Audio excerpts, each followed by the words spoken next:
আজকে আজকে যে পরিস্থিতি হয়েছে ক্যাম্পাসে, অ্যাটলিস্ট আপনারা যদি কেউ দেখতেন, বিশ্বাস করেন আপনারা সারা জীবনের জন্য এই ছাত্রলীগ জিনিসটাকে যে কি পরিমাণ ঘৃণা করতেন বা ভয় পাইতেন আপনারা জানেন না।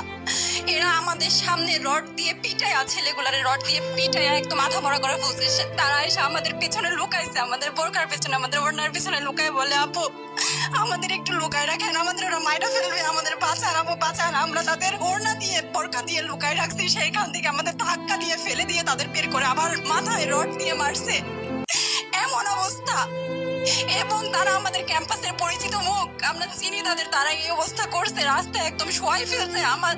আমাদের হলের মেয়েদের বুকে বড় বড় যে আস্ত ইটগুলো বুকে ফেঁকে দিচ্ছে, মানে একদম পুরো বুকে লাগছে, এরকম জামা কাপড় ছিঁড়ে ফেলছে, এত বাজে অবস্থা। অথচ আমার ব্যাচমেট, আমরা যাদের সাথে ক্লাস করি, একসাথে বসি, আমি তাদের একটা কথা বলতে দেখি না এগুলো নিয়ে, একটা কথা না। এবং তাদের নিউজ ফিডে গেলে দেখবেন তারা এখন এগুলাই সাপোর্ট